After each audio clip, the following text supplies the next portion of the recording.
Yo, what's good, everybody? Welcome back to L Does Boxing. Back again with another weekend recap. So this one right here, we're just gonna cover January 30th and 31st. You know what I'm saying? No news and notes on this one. We're gonna circle back and do that later on. But salute to everybody coming through the building. You know what I'm saying? Feel free to drop your comments. You know what I'm saying? We got a lot of stuff to talk about with this boxing week. A lot of stuff. New York was out of control this week. We're gonna touch on that. And we had a lot of other stuff. We had Xander down in Puerto Rico. We had Josh Kelly did what he did in the UK. So we're gonna touch on everything. Salute to everybody coming through the building. Make sure you hit that like button and subscribe. Come on in. Y'all know how we get down over here, man. Salute to everybody. I know my man Mike was in here earlier. He said BCA. Yeah, they did. Yeah, they did their thing. Salute to them. Yes, sir. They stood on their words. They did what they did. That's what's up. Circling back to Friday, down in Southern California at Long Beach. We had DMG. So it's a local promoter down in Southern California. They just started to do, shows and stuff like that as of late. They just signed Brandon Adams, and Brandon Adams is going to fight on their platform April the 18th in the IBF Eliminator at 154. But Friday they had Samuel Arnold. He had a easy fight. I think it was body shot knockout win. He won a WBA regional title. He fights at light heavyweight. They got to step him up. You know what I'm saying? I think he's ready for a step up. Like I don't know, like a French guy, somebody that's been around that we know. Because Sam Arnold can fight. He a young fighter. Got some power, but fighting this level of competition, I'm not sure how much that's going to get him ready. You know what I'm saying? When he have to step up. Cassius Chaney, the heavyweight, he got a win on this card too. Stoppage win. Cassius Chaney, he was close to getting the AJ fight in November in Saudi, but of course, AJ chose the Jake Paul fight. So he signed with them. Let's see if they can get him some good work too. So like I don't be minding these guys signing with these promoters. I just want to see if they can get these guys some big opportunities. Lawrence King, that's another guy. He was a notable guy on this card. Light heavyweight, southpaw. He got a win as well. So those like the three notable guys that they're gonna start pushing. Yeah, but they do a lot of local shows. I can expect these guys, Arnold, Cheney, and King, to be on the undercard of Brandon Adams and Kevin Ajako in April. I can expect those guys just to round out that undercard. So that's what it was. Yeah, DMG Boxing, man. Y'all tap in. Go follow them on social media. They fairly new promotional company. Was in the building last night. Oh, yeah, that's what's up, bro. Salute to you. He said belt to ass. Yes, sir. Salute, bro. You know what I'm saying? That shit was sold out. A lot of people didn't think it was sold out. I mean, everybody saying it's sold out, and then, what I'm saying, they still telling me it wasn't. I don't know. But that shit looked good on TV. Salute to them. All right, Pro Box TV last Friday had a lot of fights on there. Jordan Roach got a win. David Whitmire. These are up and coming guys from the DMV area. I like David Whitmire. He's solid. Ben Johnson is another one. He got another knockout win. 7-0, 7 KOs now. Trayvon Marshall, another young guy. I know he got that one loss to what's his damn name? Gabriel Magistri. He wasn't ready for that fight, but since then he been looking real solid as well. Elijah Flores and Tinsley. It was a mild upset. Well, shit, can you call it upset? Two undefeated fighters. Tinsley got the nod. It was a very close fight against Flores. Flores was the guy making his rounds a couple of months ago from the sparring with Brian Norman Jr. and Devin Haney. You know what I'm saying? So that's what he's noted for recently. He came up short against Tinsley, but it was a good fight though. They actually can run that back. So you can't really get mad when you got two undefeated prospects. I know some people thought Flores won. I thought it was pretty close. You know what I'm saying? But Tinsley got the nod. Jordan White, he got back on the right foot, coming off a loss to Renee Tellis his last time out. He beat Willie Shaw. So yeah, Jordan White can fight, man. It's just that style. I think he was injured in that Tellis fight, but that style gave him a lot of trouble. But he performed well. Francois Scarborough versus Brandon Valdez. That was a tough fight. Valdez been around for a long time. He's he's a true gatekeeper. He will come and test your young up and coming prospect. I remember seeing him on being like the B side on Top Rank cards. But he tests Scarborough, you know what I'm saying? Gave him a good fight. It was competitive. Scarborough got the nod, but Valdez will be back for sure. They're gonna call him back. We had a mild upset. Suleiman Sagawa. He dropped the decision to Renee Balakos. Um, Listen, yo, my man Renee was on Sagawa. It's crazy. Sagawa that he fought so different. Like I don't know. I don't know if it was the pressure or what, but he's normally very crafty and very tricky to solve. But he just had a down night, and my man Renee got the victory. Yo, salute to him. That's a big win because I thought he beat Shushu. I thought he edged him out. You know what I'm saying? When they fought, he just got a tricky style, but he didn't live up to that on Friday. Brian Flores, I mean, he dominated this fight against Starling Castillo. To me, they scored it. They had a split decision for Flores. I thought Flores was in control. Like he was bullying Castillo. Castillo's body language was crazy. He was aggressive, going to the body. He was in control. But Castillo, he looked that's like the worst I've seen him. Like, and because he normally fight pretty well, and he been fighting some solid competition too. But Flores was all over him and got the win. So, another fun night. A lot of young talent. It was some decent matchups. It wasn't all blowouts, and that's what you get from Pro Box. Pro Box been going crazy. So, I ain't expect nothing less. So, salute to them guys, and I'm looking to see more from Pro Box for sure. He said, "What's next for the two 154 champions today?" Yesterday. We got to see what's going to happen with Boots and Virgil. That's the domino effect, right? Because those are two biggest names and two best guys in the division. So if they fight, if Boots and Virgil fight March or April, then we'll probably see Josh Kelly have like a Josh Kelly. Look, that would open up the door for Xander to unify with Josh Kelly. So that's why we have to wait to see what happens with that. If let's say Virgil and Boots don't happen, so then we got to see what route he gonna take because Boots is a WBA interim champion.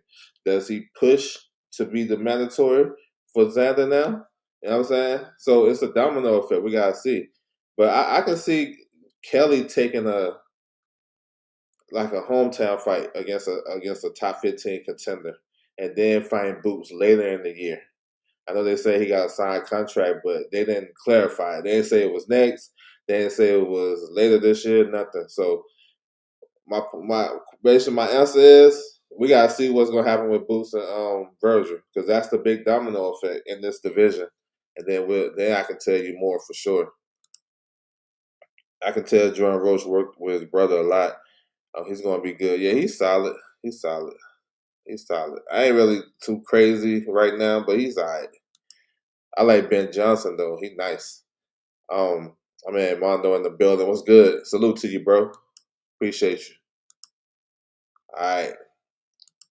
So we had this card yesterday on the Zone from Denmark. Notable fighters on this card. We got Oliver Zaran. He got I don't know, that dude, like, he took a dive. I don't know, that shit was crazy. But he's a super middleweight, up and coming guy. Dina Thorsland is back. She came and got a nice win yesterday. She won the WBC featherweight interim title, but she's a former champion at 118. Uh she gave up her belts because she had some issues, but she came back. She signed with MVP. She's looking to move back down to 118 pounds to fight undisputed champion Shanika Johnson. That's the fight right there. That's a good fight. That's one of the best fights in women's boxing. Shanika Johnson versus Dana Thorsland. So yeah, MVP can make that happen. For sure they can make that happen. Main event: Jacob Bank versus William Skull. This was all Jacob Bank. Easy money. William Skull, I don't know what, he ain't come to fight. And this is a fight he could have won. Jacob Bank was in control. He was boxing. He was pushing my man back. I mean, William Skull ain't do nothing. Now, he wasn't moving like he was in the Canelo fight. He probably should have been. Because he ended up getting stopped. You know what I'm saying? Jacob Bank dropped him late in that fight. No, he dropped him. No, I forgot what round. Was it sixth round? He dropped him twice in the sixth round. You know what I'm saying? I thought he was gonna get him up out of there. What he did was he switched to southpaw and landed like a lead left hand, and that shit hurt Williams' skull. And then he dropped him. Then he got back up and dropped him again. But in the 12th round, he dropped him. He finished him in the 12th. He dropped him, and then he dropped him twice. No, he dropped him in the 12th. So Williams' skull got back up, and the referee was like, "Nah, we good." So Jacob Bank, listen, that's a big win for him because if you pay attention to the rankings at the WBO, he's number 4. We just learned that Pacheco pulled out negotiations with Hamza Shiraz, so that will open the door possibly for Jacob Bank to get that vacant title shot against Hamza Shiraz, right? So, and him and Hamza has the same, basically, manager. They got the same manager, Gold Star, which is Spencer Brown. So that should be an easy fight to make. Let's see. The WBO president said another name for Hamza Shiraz, so we'll have to see. But yeah, that was a good win. You know what I'm saying? That was a good win. And Williams scored, bro. That might be a wrap for him. 2 bad trash performances back to back. You know what I'm saying? It's it haven't been announced. Fundora versus Thurman, but they're talking about March 21st or the 28th. Drake Fine is in the building. Andre in the building. What's good with you, bro? Salute to you. I appreciate you coming through. Appreciate the work you do, man. I appreciate you coming through, bro. Support. Salute to you. Yes, sir. If you guys missed this card right here, it was on the Zone yesterday. You know what I'm saying? We go back and tap in because Jacob Bank is pretty solid though. Pretty solid. All right, we had a boxer show. This one was on the Zone as well. We know Adam Azim was supposed to headline this show, and he fell out due to an injury. Him and his opponent, Gustavo Limos. So we had Fran Hennessy. She fought a tough fight with Botel. Like, that was a tough fight. Like, she got a little home cooking. She got the win, but that was a tough fight. She was like the flashy one. There was a lot of tough inside work by Botel. You probably could have gave it to Botel, but y'all know what they was at. But Hennessy, I mean, she young, she a young fighter. She's entertaining, but she just won an eliminator to be the mandatory for Shanika Johnson. And I'm thinking while I'm watching her fight, I'm like, damn, I don't know if she gonna be able to. Shanika Johnson's strong as hell. That's a tough fight, even with Dina Thorsland coming back to 118. But she got the win though. Salute to her. This dude, Greatest Krause, yeah, the dude at 175, Southpaw. I mean, he just ran through this dude, Creighton. He looked exciting, but he's raw to me, Krause. He's raw. I mean, he do both. He do that ring rock, dancing and shit like that. Kind of entertaining for the fans, but he got a fun style, and he be coming to fight. So salute to him. They calling out Craig Richards and shit. Hey, I'm with it. That's a tough fight for him if Craig Richards on his A game. So let's see. Hassan Azam got to win. Coda got to win. So yeah, it was an under radar card for sure. Lost a lot of fanfare when we lost the main event. So hopefully Amazon can recover and come back because he was fighting the IBF eliminator. I think they're gonna reschedule that fight with Lemos for the IBF eliminator. So at 140. So yes, sir. Let's see. But for Hennessy, look, I want to see. She been active though. She just fought recently. I think she fought on the TKV and Fraser Clark card in November. Then she fought here in January. Man, keep her active, bro. She still got some learning. You know what I'm saying? I don't think she's gonna get that Shanika Johnson fight right away, but she can still stay active. And there's other fights that she can have just to, you know what I'm saying, keep her sharp because she's still a young fighter. So, all right, Matchroom Boxing in the UK with Zalia versus Josh Kelly. Just undercard real quick. I like Leo Attain looks strong, solid, got another knockout victory. The women's IBF title fight, Turhan versus Jensen. This wasn't a good fight. You know what I'm saying? Turhan, like she got for all this power she have though, she lacked a lot of skills, a lot of wide shots and all this. Jensen, she kind of, she did well by just being calm, and she was boxing pretty solid. It was a pretty even fight until around like I thought. Turhan kind of stepped it up the last couple of rounds to get the win, but it wasn't a blowout. It wasn't like 99-91. It was like I think 96-94 was actually pretty solid. But Turhan retains her title, but she kind of lost her her aura as a boogie woman. Ain't no boogie man or boogie woman in boxing, yo. That shit already look. I hate that term, bro, because it ain't. And the way she box, a lot of skilled women's boxers will give her a lot of a run for her money.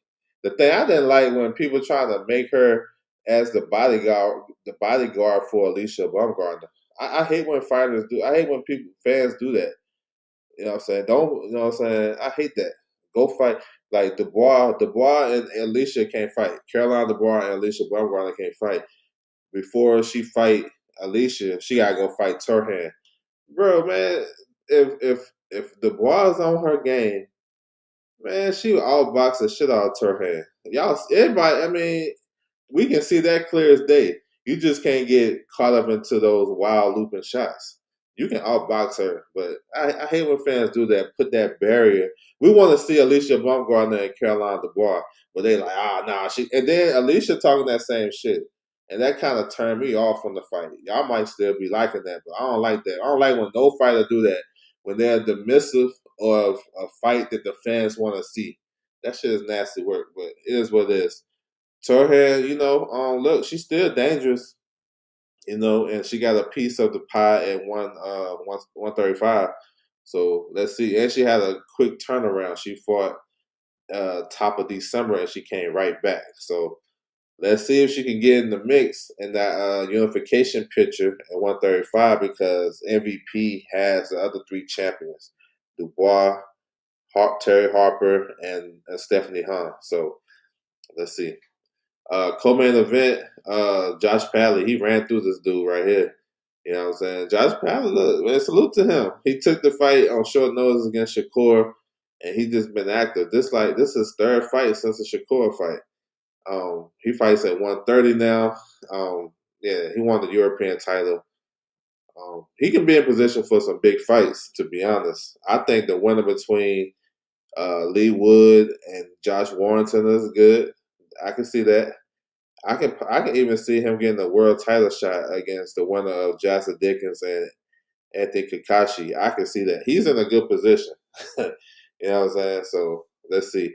Now, I know some people say maybe Ray Ford. I feel like Matchroom don't got nothing for Ray Ford. They'll probably, Padley might get another world title shot. We'll get another world title shot before Ray Ford, which is crazy. And if Padley and Ray Ford was to fight, I think Ray Ford would probably dominate that fight. So interesting shit, but good win by Padley. Shakur Keyshawn plays the bike. Yeah, they do that shit too. They do that. Yep, they do that shit. A lot of fighters do that shit. It's nasty. You gotta fight this guy to fight that one. All that shit. But I mean, yeah, no, for sure they do that. There's a lot of examples out there too. You got beat him. All that. That's crazy. Josh Kelly corner should have gave him a stool between rounds, especially with that game plan. He almost cost him. Oh man, I deleted my Cash App, man. That shit got corrupted, but I appreciate it though. Nah, my Cash App is ghost. Um, Man, Mutazaliev and Kelly. This another one. Everybody was just already crowning Bachram, and I like Bachram. You know what I'm saying? I'm probably one of the few that been talking about Bachram since like 2000, since 2019. I'm probably one of the few on here. Oh yes, sir. I'm probably one of the few on here, so I've been following his story and all that shit. But I said, look, he's gonna have some issues. I mean, D Young in the building. Salute. I said he was going to have some issues with Josh Kelly because of the footwork and wait, Josh Kelly got a little rhythm with him, and Mutazaliev is straight up and down. Really, he's a mid range fighter, and he's not the best at cutting out the ring, and he don't go to the body as much, and that's what happened. Like he was just coming forward. I thought the early rounds was pretty even. It was going back and forth. But the knockdown in the fourth round, it changed it. Josh Kelly landed a stiff jab that caught Bachram off balance, and his glove touched the ground. I didn't think he was hurt, but it was it basically solidified that Kelly got some power, and you got to be careful. And I thought Kelly got in a nice groove boxing. He wasn't doing much now. The lateral movement, he was doing more lateral movement and footwork than he was throwing punches. And in those quiet rounds, it is opportunities where you can say, you know what, Bachman may have got that round. But I thought the first half of the fight was all Josh Kelly. And then what round was it? The eighth or ninth? When Mutazaliev threw a nice left hook. He threw the left hook where Kelly gonna be at, and he ended up dropping him. That was another turning point in the fight because Josh Kelly was up probably like 6 rounds to 3 or something like that by that time. But when those knockdowns started to count, and then I thought Mutazaliev won the next 2 rounds, 2 or 3 rounds, to make that fight close.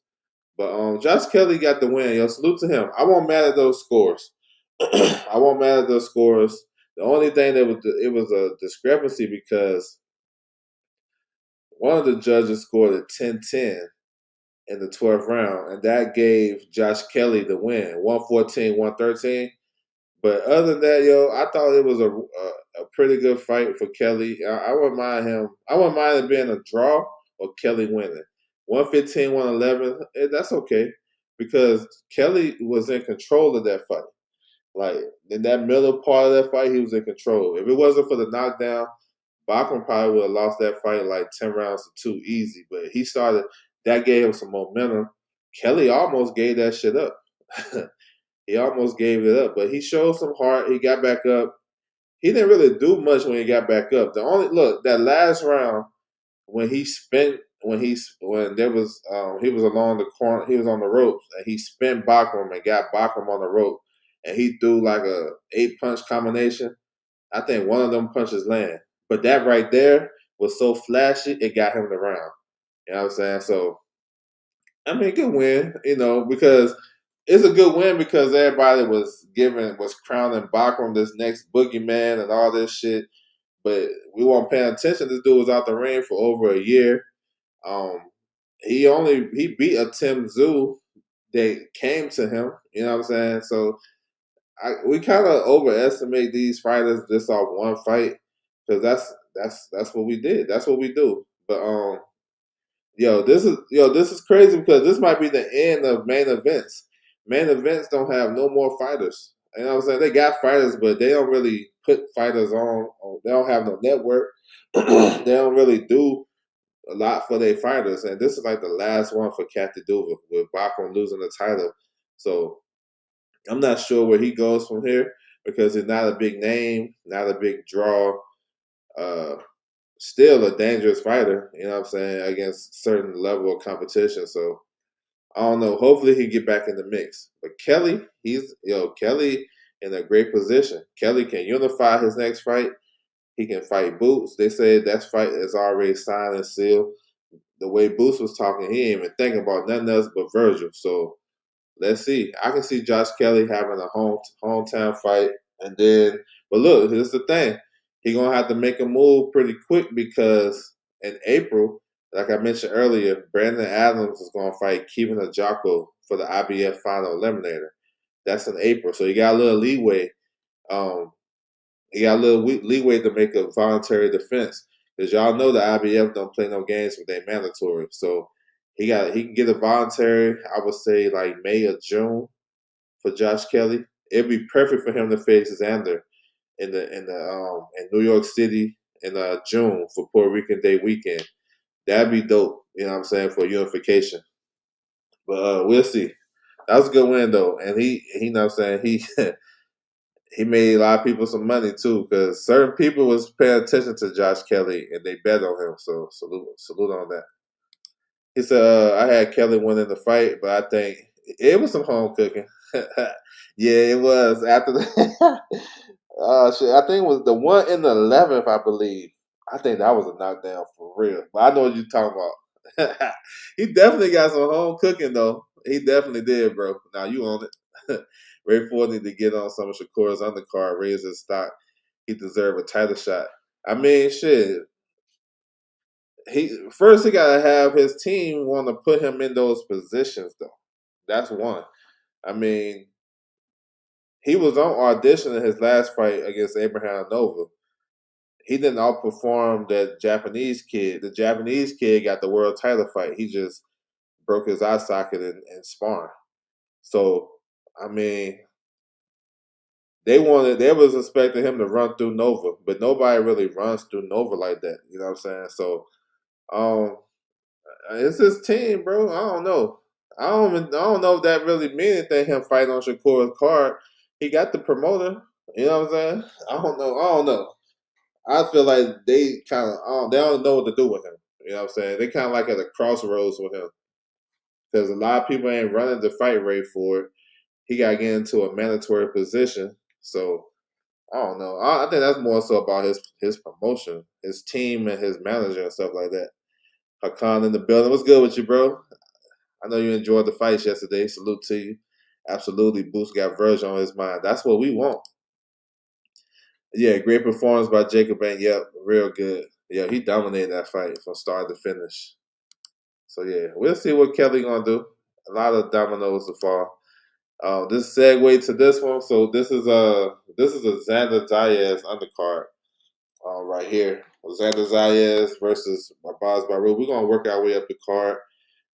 I watched this fight, this card on Tubi. It was on at the same time as Shakur versus Teofimo, that pay per view. But we was going back and forth for sure. But Giovanni Santillan, look, he's struggling this fight. He fought Courtney Pennington, and he was getting outboxed large stretches in this fight. This was his first fight at 154. This was the fight. This was the opponent that um this was the opponent that Top Rank wanted to give Xander for his first title defense, and Xander was like, "Hell no, I don't want to fight him," and he took the unification. But I mean, Santiago didn't look good in this fight, to be honest. He had better days. I don't know if it was the weight, I don't know what it was, but he didn't look all that in this fight, and he struggled, but he got the win though. You know, he got the win. Yuri Cedeno, he had a hot start over Michelle Williams, real hot start. He dropped him twice in the first round. Looked like he was on his way to an early stoppage victory, but Williams, to his credit, he got back into the fight, and he gave some solid rounds, but he was dominated overall. You know what I'm saying? Yuri Cedeno is an up and coming, rising middleweight contender that can do some things. You know what I'm saying? He can do some things in that division that's kind of wide open with Janabek is out the picture. Basically, he about to get suspended and stripped of his titles for testing positive. Lara only fights once every 18,000 months. So Yuri Cedeno is a young fighter that can get in there. That was a good performance because nobody did that to William. If you compare it to what Troy Isley did, Troy Isley didn't do none of that shit. So Cedeno, I like him. He got good power. Caban had a first round knockout, body shot, easy money. De La Castro, he got to stop his win over the veteran Ogin. And then Juanito, he had a fun fight with Gold. They had a good fight going back and forth, a lot of hard shots, but Juanito got the win. That was a fun fight though, and the crowd was hyped up for that fight because Lopez is the son of former champion Juan Lopez, so that was a nice build up to the main event. Xander Zayas and Abbas Baru. I mean, they had a good turnout in Puerto Rico. Looked like Xander can sell. It was cracking up in there. You know what I'm saying? As far as the fight though, I thought Xander was in control. He was in control. Any fights coming up for vacant belts at 168. Um, Looking at Shiraz for the vacant WBO. Either gonna fight Jacob Bank or that Alim Babbitt guy from Germany. Um, Resendez is still in negotiations with Munguia, but he's a sought after guy because Charlo trying to fight him too. So nothing scheduled yet for those vacant titles. And then the IBF, Iglesias and Sarigani from Russia, they in negotiations. So we'll see. We should hear something soon.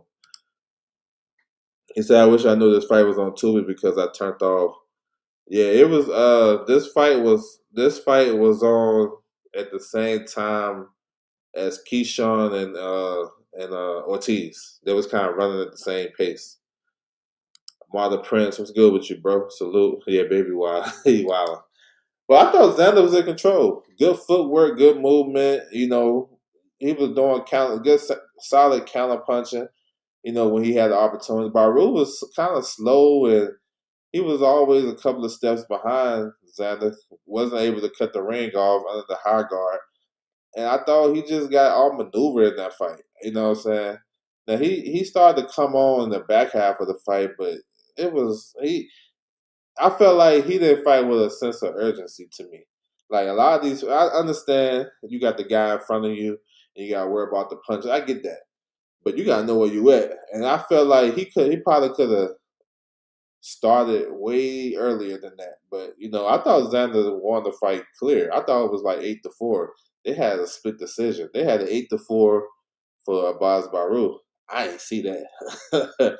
I didn't see that, but nevertheless, Xander Zayas is the new unified champion at 154.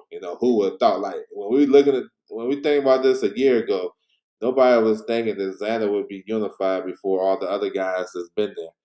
But salute to him. So he picks up the WBA. So he picks up a mandatory per se with Boots Ennis. Like I mentioned earlier, I feel like that's the way to go for Boots. If he don't get the Virgil fight, I think he should push for that WBA mandatory. He's the interim champion. If he don't, I know they try to fight like late March or April, but he can wait for Xander for June because that's a big fight. If they do Xander versus Boots at MSG Puerto Rican Day weekend, that shit gonna go crazy. It's gonna go crazy. It's a dangerous fight. Maybe Tyrann ain't looking to do that, but Xander he said he want to unify. You know, and he sent a message out to Oscar De La Hoya that he can sell. So look, that was a good look though. The crowd was live out there for him, and let's see. But Abbas Baru can bounce back, but I don't know. He didn't take advantage of his opportunity because I felt like he could have did a lot of things. But Xander was on. He was on his game though. He was on his game. Salute to him, a young champion, young unified champion, and man, he got a bright future. He got an opportunity to be a star. You know what I'm saying? He got an opportunity. Um, I love the Josh Kelly fight for Xander. I think that's a fight he can win for sure. I like Boots over him.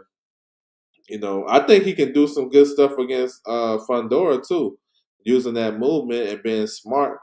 Um, yeah, bro. Salute to him. Xander came a long way. He kind of grew on me, but yeah, salute to him. If Boots and Whitaker share the card in April, is Magic man? If I don't know, because I originally I was like, yeah, I could see Magic Mall taking that fight, but he took some punishment in that fight, and I don't know. Yeah, I can see that, but I don't know. Yeah, just based on his last fight, because I was on board before, but I don't know now. The American judge scored it for Abbas Baru. Yeah, that was a bad score. Bad score. But yeah, by Xander, salute to Xander though. Yeah, that was a good performance. All right, the New York car. Yo, this shit was crazy. All week was crazy. Y'all already know the stories. The whole fight week was crazy, but we landed on this card. Yo, the Amaluf guy. I knew, man, bro, somebody was gonna beat him. That's Turkey's guy. Castillo, Kevin Castillo beat him. You know what I'm saying? Pretty clear too. Mo Williams, he got super late replacement in Wendy Toussaint because Carlos Adames pulled out the fight. Ammo is what he gonna be. I thought Toussaint had some good moments. You know what I'm saying? I thought he had some good moments, but Ammo's pressure and just punching power got him through this fight. He landed a nice uppercut to drop Toussaint in the middle of the fight, and then he was pretty much in control. We this is what we're gonna get from Ammo. Ammo is tough. He's strong. He's determined, but he kind of lacked kind of skills and just a little bit of know-how. When if Adamas was on his game and that fight was to happen, that would have been a bad fight for Ammo. You know what I'm saying? But given the circumstances, maybe he would have had a chance that Adamas was sick. We didn't know. But I like Ammo though because Ammo is fun. He gonna bring that shit. He gonna always come to fight, and he got through this, and he'll probably get a big opportunity next. Let's see. With the WBC, look, Adamas looked like he can't make 160 no more, and I've been hearing rumors he was gonna move up to 168 for a minute, and that's why Jesus Ramos fought for the WBC interim title against Shane Mosley Jr. That fight came out of nowhere, right? That wasn't on nobody's radar. So that basically put Jesus Ramos in position. I can see a world where Jesus Ramos face Ammo for the vacant WBC at middleweight. You know what I'm saying? Or I don't know. I don't know what they're gonna do with Carlos Adames. I mean, he didn't miss weight. He just got sick on fight week. So we'll see. But obviously, look like he can't make 168. They said he was like 180 pounds like a week ago. Um, so I don't know. I don't know. Hopefully they get something resolved though, and Ammo can get an opportunity because Ammo he was an IBF mandatory, and he was in position to fight for the vacant IBF. But when he took the fight for the WBC, they removed him from the ranking. So what I'm saying, kind of a bummer because he missed out on a world title because he wanted to fight the toughest guy. What I'm saying, Adamas was considered the toughest guy. So yeah, I like Ammo though. That dude got some heart. You know what I'm saying?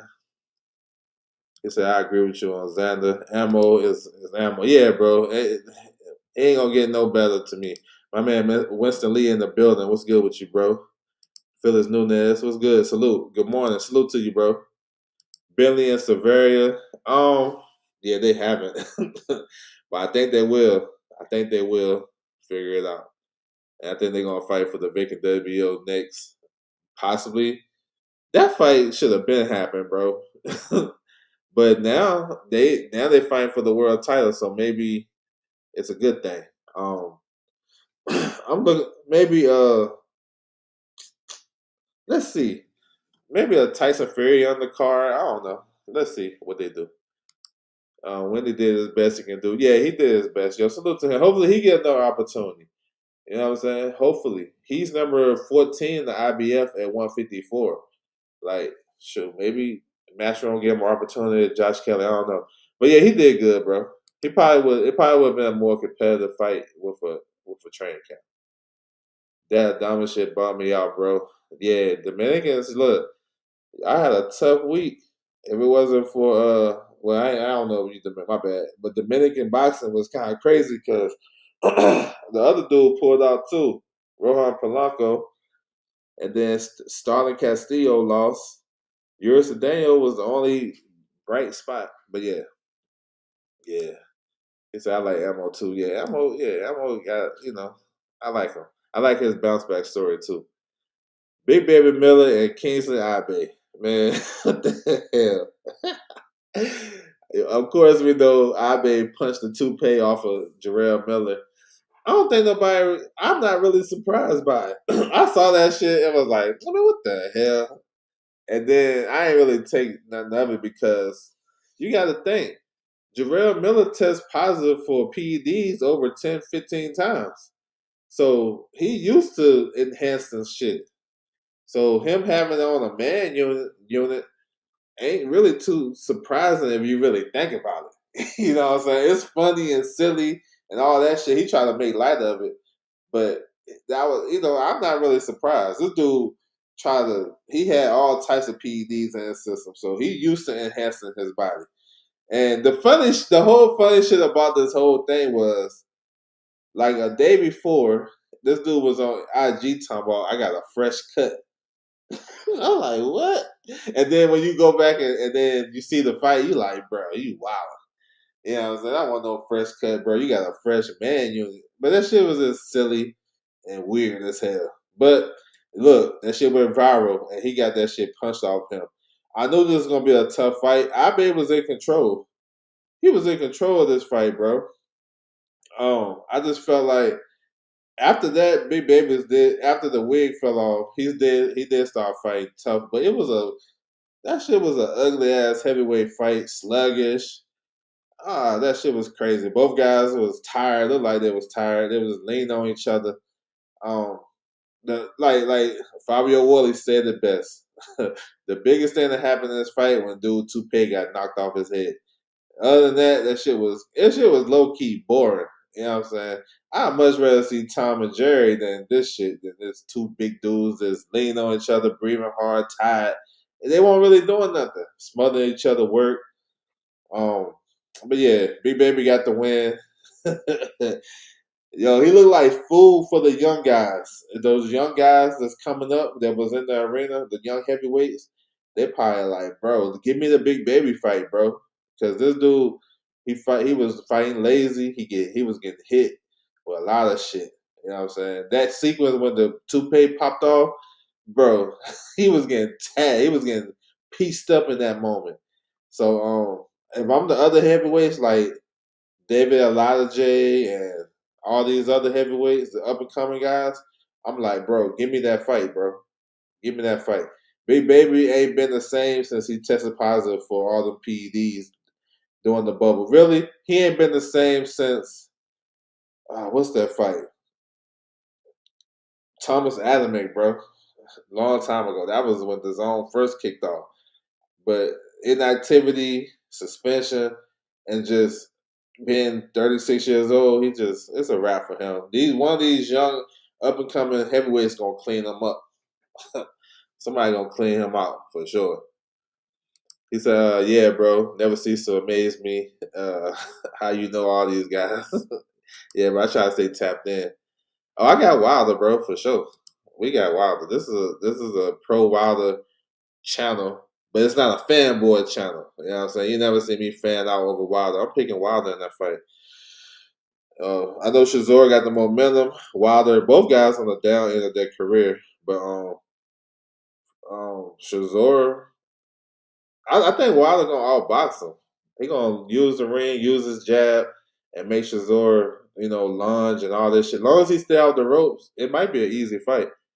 That top piece was over the top. Yo, that dude looking crazy. Uh, they they passing this nigga toupee all the way around the front row and shit. Shit was crazy. He threw that shit to the crowd. Mauricio them passing it. Yeah, bro. Yeah, they taking pictures with it. Got it. The toupee got his own seat. This shit is wild, bro. Big He's a Big Baby is not Big Baby no more. No power, sluggish. Remind me of Aaron Karnacki. Funny you said that because they used to train together. You know what I'm saying? It's like Allen and Mamadov. I favor Elijah against him. Yeah, I do too. Mamadov, at least he was boxing a little bit better. Dave Allen was just coming forward looking crazy, but yeah. Bruce Shushu Carrington versus Carlos Castro. Man, this was a good fight though. I thought Shusha was probably, it was some good close rounds early. Castro hurt Shusha in the fourth round with a right hand like behind the ear, and had him kind of he shook him up a little bit. And Castro was game, bro. Castro was trading with Shushu. He was in the pot. He was doing well. You know what I'm saying? I thought the fight was pretty close, bro. Like going back and forth. But I thought after that, Carrington got himself together. So that's smart. That shows me he's mature, he's learning, and he didn't let that phase him. He got clipped another time too after that, but he started to get control of the fight. That ninth round, that combination, bro, man, that's the way you win a world title. Salute to Shushu. He hurt him with a straight right hand in a combination in an exchange, and then he cleaned him up with a 4-punch combination, and that was a highlight reel knockout. You know what I'm saying? That came out of nowhere because Castro, he was hurt, but he was shocked and hurt at the same time, and he didn't beat the count. So Shushu is a new WBC featherweight champion. I'm sure everybody that watched the emotions and celebrations after that. That's why we fuck with boxing so crazy because Shushu is a likable guy. You know what I'm saying? He can sell a fight. He a good talker. He's respectful, and all he wanted was his opportunity, and he got it. And he capitalized on it in his hometown. He came out to MOP. Shit was fire to me. You know what I'm saying? So yeah, salute to him. Big win. And I said this on my Twitter, my ex yesterday. I'm like, bro, I can't imagine nobody being this emotional winning the Zuffa title than how Shushu was winning the WBC. Yo, keep the titles, bro. If it's gonna have this type of emotion and this type of shit that you feel like you done something, you accomplished something, bro. Let's get it. Because imagine, I don't know if Shushu would go crazy over no Zuffa belt. That shit just got invented last year, didn't it? So I'm just saying, keep the belts, bro. You know, it is what it is. They like the system the way it is. Fuck it. But yeah, bro. 126 need unification. Like if any division need a unification, is your 126.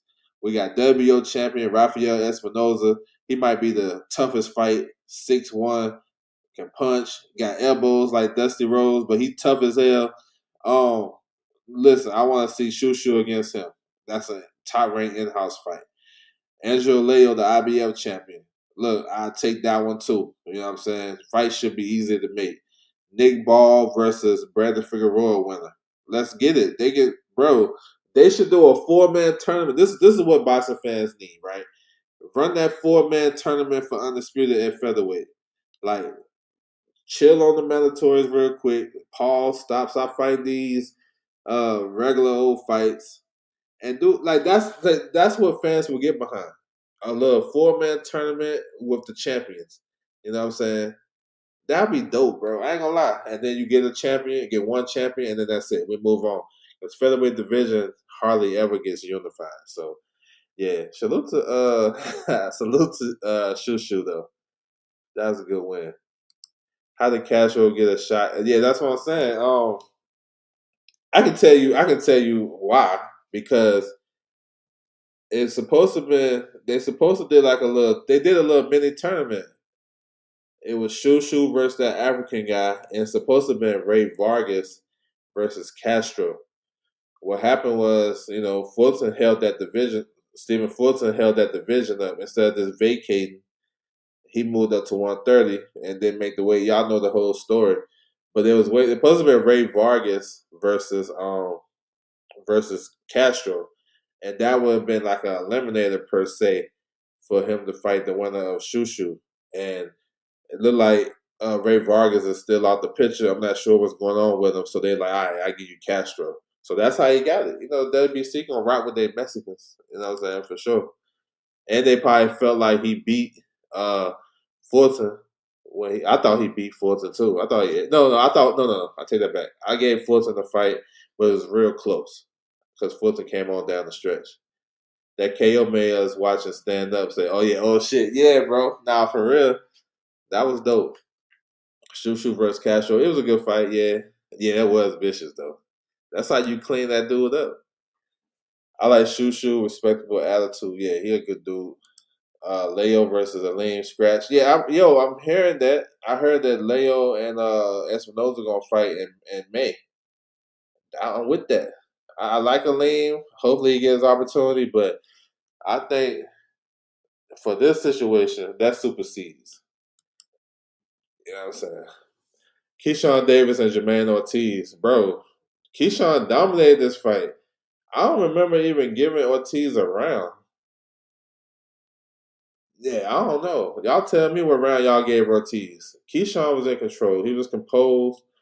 He was the more athletic fighter to me. Like Ortiz was doing a lot of moving. It looked like he was patting the rock and shit, dribbling the basketball in the ring type shit. But that shit wasn't really effective because Keyshawn was poised. He saw all that. All he did was take a step back. You know what I'm saying? That's it. Keyshawn was in control. He solved the southpaw situation, and it really wasn't nothing too crazy. Jermaine is tough. He was strong. He looked Jermaine like the bigger man to me last night, especially in those clinches. When he clinched Keyshawn, he didn't let him work. But Keyshawn just started just being composed and breaking him down. The body shots, bro. It started to pay dividends. And late in that fight, he landed a nice body shot. Like, wow. He basically threw that body shot where Ortiz was going.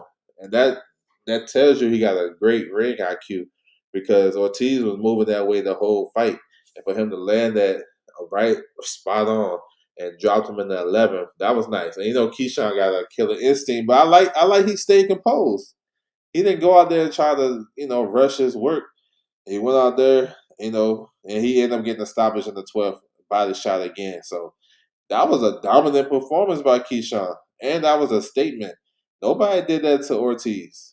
You know what I'm saying? So it's crazy when we talk about resumes and who they fought and this and that. That shit don't apply to elite fighters. We might have to That's a narrative for guys that's not elite or not special or not just talent dropping off the screen.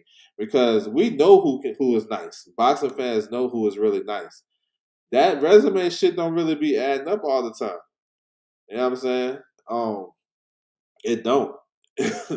So man, great performance by Keyshawn. Welcome back because that was some bullshit he did in June, and we all know that. So that was a nice way to not even think about that, right? That was a great performance, and that's what we rather see than all that other shit. You know what I'm saying? So yeah, he called out Devin Haney. I'm with that fight. I think that shit makes sense the way the landscape is because Devin not gonna get a unification. He don't want to fight Jack Calleron. Not saying he's scared, but I don't know if he think that's a big enough fight for him. And he dropped the ball too because he's supposed to be ringside on the commentary team, but you know what I'm saying, they jumped Tiger and shit. And so you notice he wasn't there last night. What Malik Scott was doing? That's what Devin Haney's supposed to be doing. He's supposed to be like basically doing that. But Devin Haney's still gonna get opportunity though, for sure. So yeah, Devin and Keyshawn, that's a big fight. Let's get it. Let's get it. And if Top Rank get their deal back, Keyshawn can go back to Norfolk and make an amends. They're gonna come out and mess with him still. You know what I'm saying? But yeah, great performance for sure. He got that killer instinct. Now for sure he do. Wouldn't mind saying him versus Africa. Yeah, that'd be a good fight too. Why nobody fight each other at 140? Corey Keyshawn were looking elsewhere. Well, they're not gonna fight each other because they already established that they're friends. So that shit already been established. They're not gonna fight each other. So I think we can move on from that because it's a lot of fights at 140 that those guys can fight or go back to 35. So pushing for that fight when those guys saying they'll never fight is kind of you know it don't make no sense to be honest. So yeah, that shit is dead. They can fight other people. It is what it is. There's other fighters that saying the same shit, but nobody really speak on it. You know what I'm saying? Yo Hernandez said he'll never fight Erislandy Lara. Why not? Get the old man, take him out the pasture. You know what I'm saying? Uh, Carlos Adama said he'll never fight Erislandy Lara. Same division. You know what I'm saying? They'll never fight. Moses Tama and Fabio Wally said they ain't gonna fight. So there's a lot of instances where that happens. It's just these guys got is more popular than the other ones, and they kind of polarizing. So it's easy to throw it on them.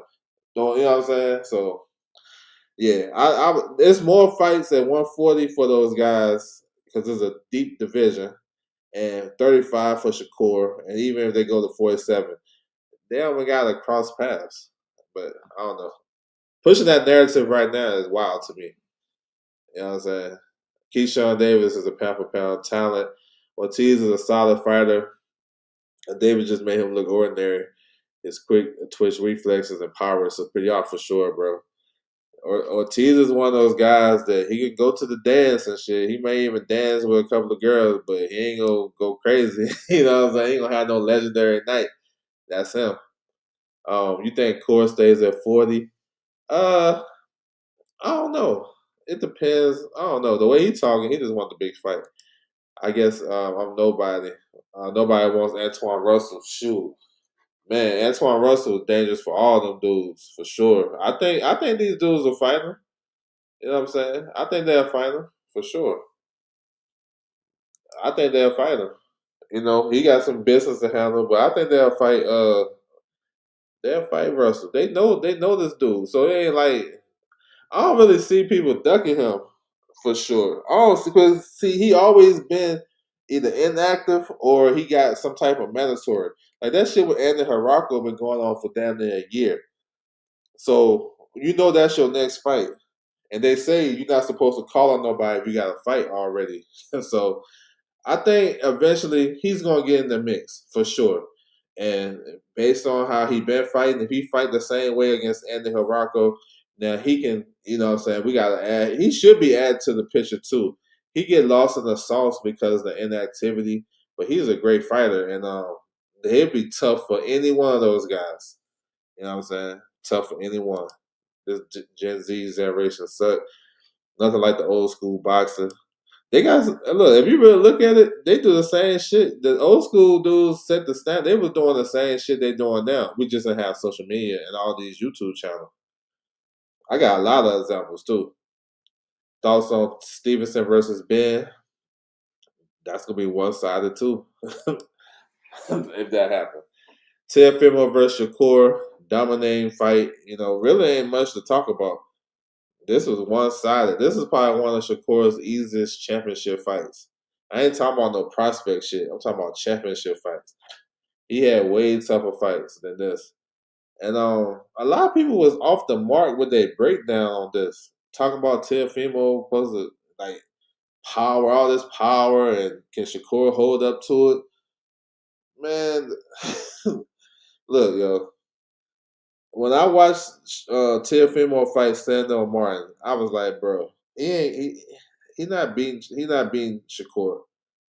He's not beating him. He's not a guy that throw a lot of punches. He's a natural counter puncher. And if Shakur or if a fighter not coming to him, he can't be at his best because he's a natural counter puncher.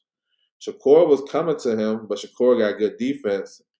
And he was just it was even more harder because you think he's there, but he's not really there, and then he tagged you with the jab. I mean, Shakur really beat him with the jab, bro. You know what I'm saying?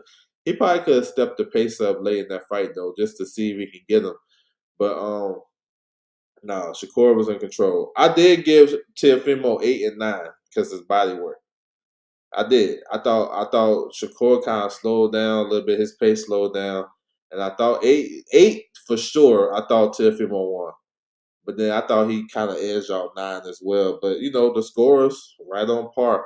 11 rounds to 1 for look. That's what I'm saying. This resume shit, bro. You can throw that shit out the window when you in there with elite fighters. That shit don't matter. Him beat Lomachenko and Teofimo.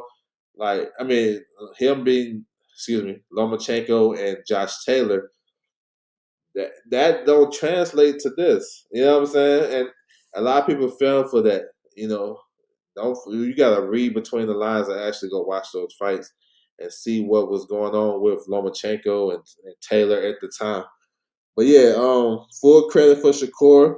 He dominated a prime fighter, you know, number one guy at 140, Ring Magazine, WBO champion, and this is a whitewash. This is easy money. This shit was easy. Like, yeah, it was easy. Now I see why Teofimo was acting like that.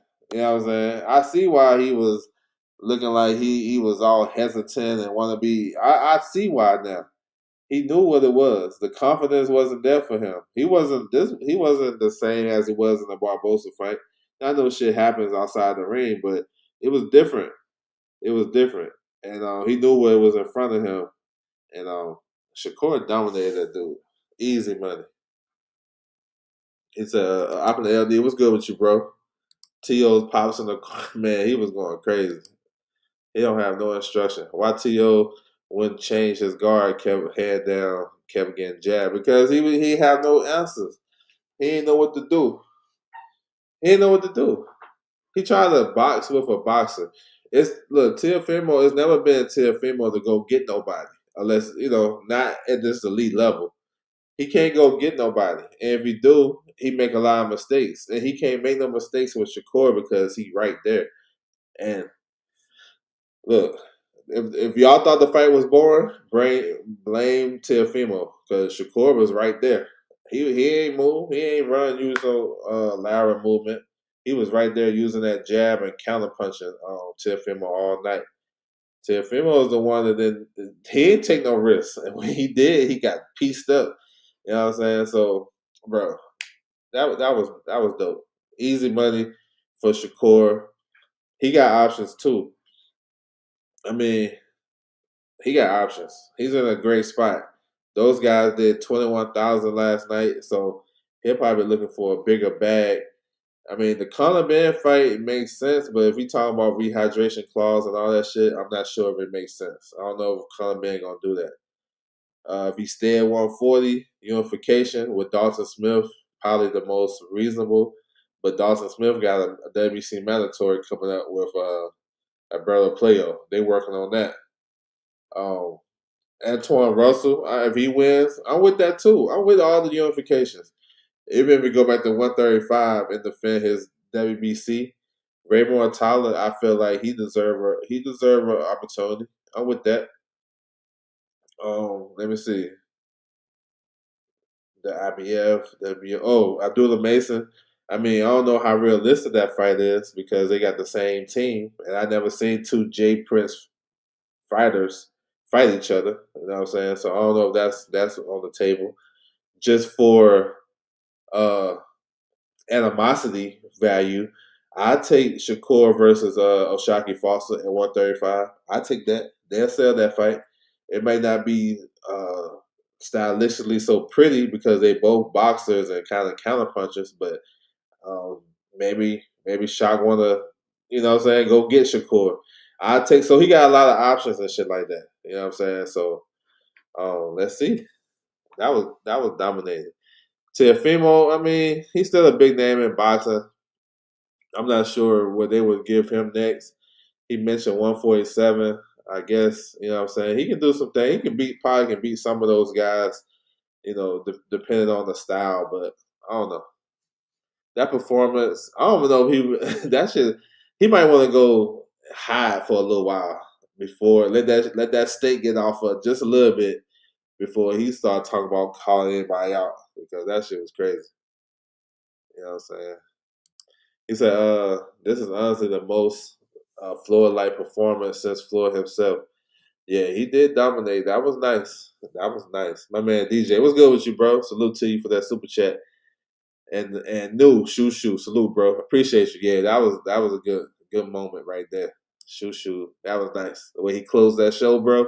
Yeah, that was nice. I turned the Tio Stevenson fight off. No excitement for me. Yeah, that was domination.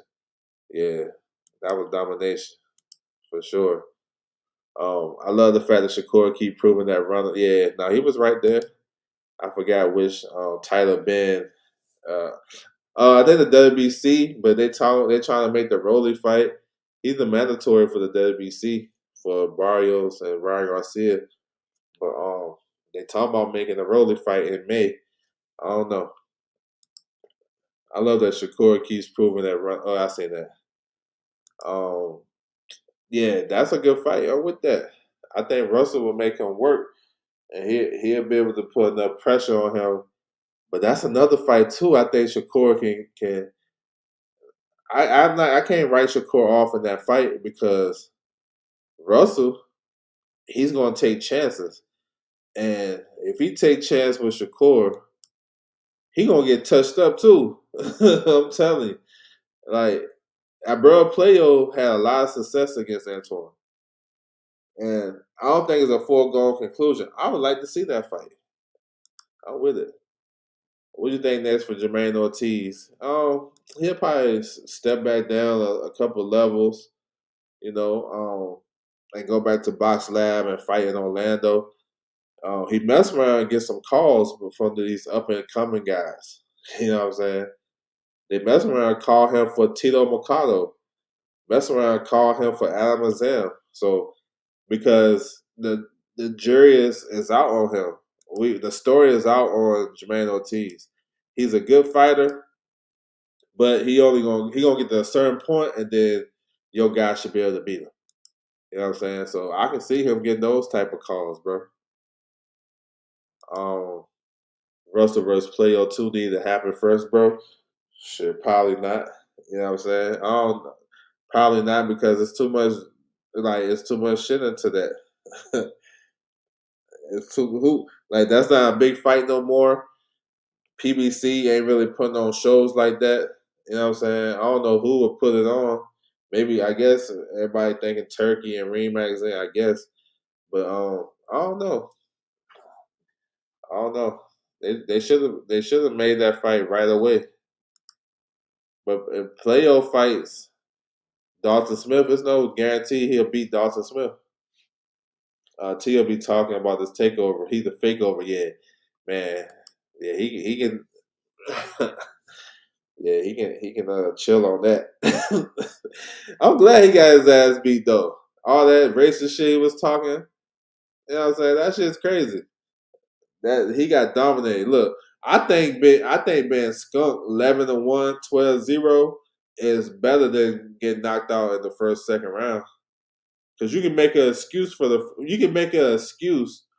for getting knocked out. You can say, they gave me some bad water or they tricked me or something. I ate some fruit. I ate a fruit basket in the back, and man, my stomach was churning and shit. All like you can make an excuse for getting knocked out, bro, man, whatever.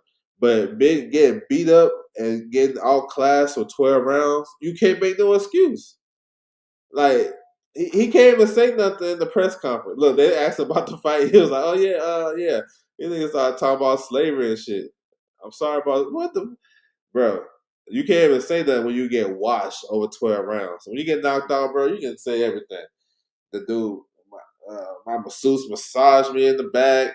The dude didn't tie my glove on right. All types of shit. You know what I'm saying? So, yeah.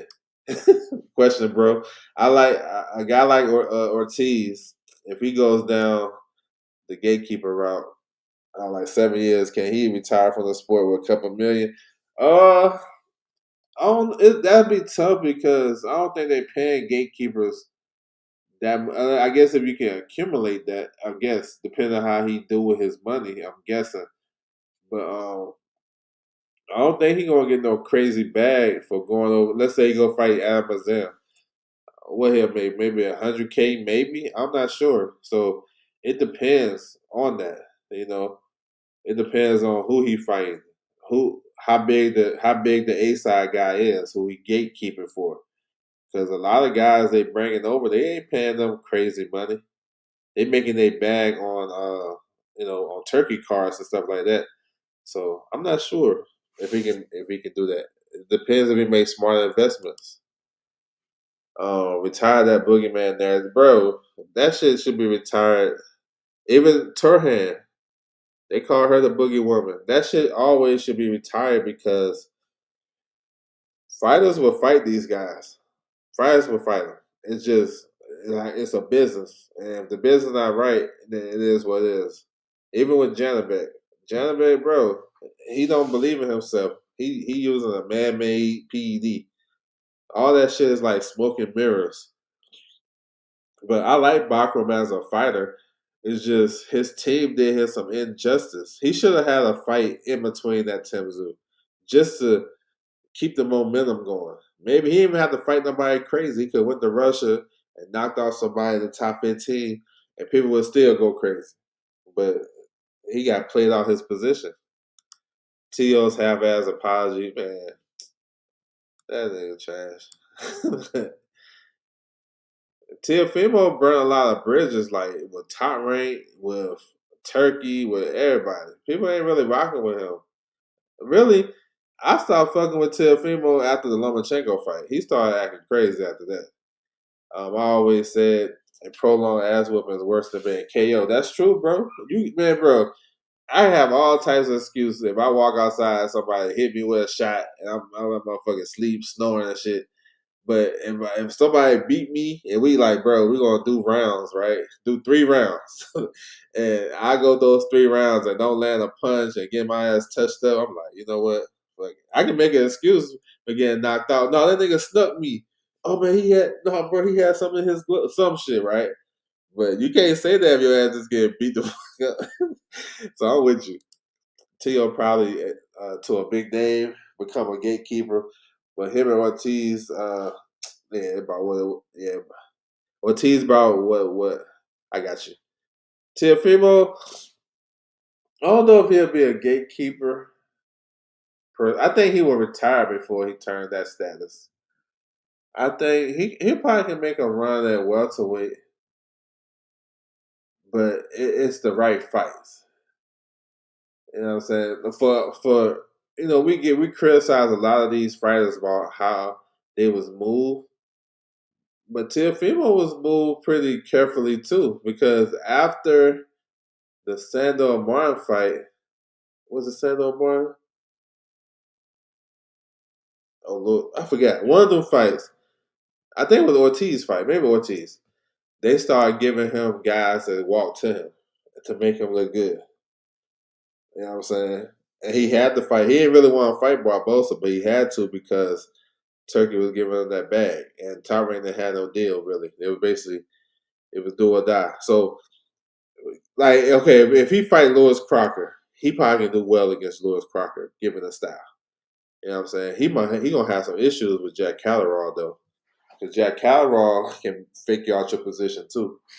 So we'll see, man. It's early. Never was a believer in Bachman. Always felt like he was easy work, even when the mandatory for Charlo. I was a believer in him because I thought he was a solid boxer. He come from a good school. He's a protege of Kovalev, but it's a reason why they was okay with him being a mandatory for 4+ years. Um, I do respect that when he got his opportunity, he took advantage of it, and I respect him going over to Germany and beating Koke during Ramadan.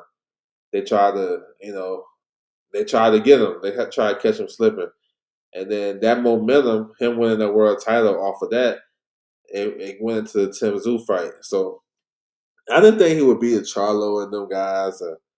Well, a lot of people didn't think he was gonna beat Tim Tszyu, so I'm with you on that. But I believed in him after I seen what he went through with the Ramadan shit. I was like, yo, that's some dope ass shit, right? To go through that and go over there and beat the guy late, that was dope. He got so outclassed, I turned it off. Yeah, Stevenson embarrassed him. Nah, he did for sure. Is there any chance we get a process of elimination segment for Boots? Hearing about Ennis Whitaker doubleheader in the A, but not sure. We'll see. I think because his is kind of easy to pick. I think it's Virgil though. I think he trying to get Virgil fight. He trying to get the Virgil fight. And when that fight, if that fight is like dead, I can do one for sure. But yeah, him and the Whitaker. So see that right there, that tells me if he's fighting in Atlanta, that tells me it probably ain't gonna be Virgil. That's for me. That's what it says to me because that's a place where in the A, and you got a Mexican fighter going over there, and he's giving up because the whole thing with this negotiation is they saying Virgil is the bigger star, and then he deserved 50-50, right? That's what they saying. So he's going to give up that Mexican demographic and go to the A because those are the bros out there. You know what I'm saying? So that tells me they probably already got an opponent picked for Boots. So I don't know if they do Virgil and Boots in the A. I'd be surprised, but I'd be tapped in. So we'll see. We'll see. Like I mentioned earlier, though, at 154, the domino effect is Boots and Virgil. Whatever happens with that fight, if it happens or don't happen, if it happens, the other champions can unify. Xander and Kelly can unify. They'll make that fight like that. For real. They'll make that fight. And that's a fight they can do in New York City if they can bring the Brits over to travel, or they can do it in Puerto Rico.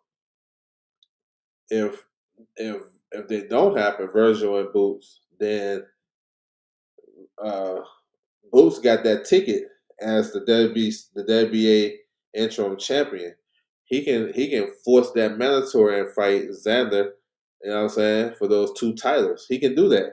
That's a smart move. Or they talking about he already got a uh deal done with Josh Kelly. But I feel like this is what I'm thinking. Why would you give up your WBA position to fight Josh Kelly for the IBF? You know what I'm saying? If Matchroom already got Josh Kelly on hold for you, you can fight him last. You can go get the other two belts like next, and then circle back and get Josh Kelly. And by the time you get Josh Kelly will already satisfied that IBF mandatory. Like I mentioned, Brandon Adams versus Kevin Ajako is an IBF final eliminator for Josh Kelly. And y'all know how the IBF be doing with their mandatories. So I would rather say I think what makes more sense is for Boots. If he don't get Virgil, he should exercise his WBA, push them to order that fight. If they order it, let's say Xander be like, I'm cool, and he vacate the belt, now you WBA champion. Now you can start. Then you can go into the Josh Kelly fight as a unification. You know what I'm saying? There's a reason why he didn't take the Bachman fight right away because he didn't want to do the rehydration clause. So now he want to do it now. You know what I'm saying? I think the Josh Kelly fight makes sense for me after he cleaned up. You know what I'm saying? He can circumvent. So Eddie got one in the wheelhouse. He can always make that fight to me. But let's see. Andrew Gray, what's good with you, bro? He said, "What up, brother? T.O. can't be racing no more. He sees everything through." Hey, that's a good one. Oh shit, he's still gonna be like when it's convenient. I love watching Xander and Shushu ascension into champions. Yeah, that's dope. Like, look, Top Rank had a good night other than Tio, and sometimes I still was thinking like, damn, Shakur Top Rank too. But all the young guys, they've been doing well since losing their deal. I mean, my girl Michaela Mayer, she three division world champions. She won the titles at 154. Um, Look, even Damian Kimber put up a great effort against Caballero, but Caballero is his own one right now. Abdullah Mason won the title. I mean, Brian Norman came on short, but the rest, some of the young guys, bro, they got a nice stable. That's why I can't see them going away with that stable. And they build boxers better than any promotional company on this motherfucker. You know what I'm saying? Nobody build fighters better than Top Rank young fighters. But they got like Abdullah Mason, Shushu, Xander Zayas unified. Keyshawn Davis guys act together. Like those are those four good guys you can kind of ride with. You feel me? And then they got Espinoza. You know what I'm saying? Espinoza, Angelo Leo. They got Navarrete about to go into a big fight against Nunes. So that's why we need Tom Brady to get that shit together. This dude Tubi, all you know what I'm saying? Put that shit on Tubi. I'll be on Tubi all the time anyway, so let's put that shit on there. I'll be good. Kelly might be an ugly fight for Boots. If Boots don't cut that ring off, y'all gonna be thinking about Karen Shikazian because it's gonna be even tougher against Josh Kelly.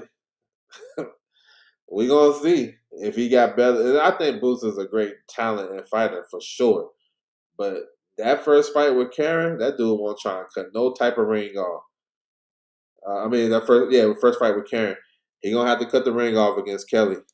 He gonna have to do it for sure, definitely. And once he get there, he can go crazy on Kelly. But he got to get there first. And Kelly was moving, and it looked like maybe Boots can learn from the two Karen fights. Those his two best fights right there, the Karen fights. Those to me are my favorite fights of Boots because he's so ultra talented. A lot of guys ain't gonna be able to fuck with him. So the adversity that he went through, if you can call it that, because he 12 zipped Karen in the first fight. Let's be real. He 12 zipped him, but if he would have cut the ring off a little bit, he probably could have got a stoppage. In the second fight, Karen switched up the game plan on him. Karen came forward.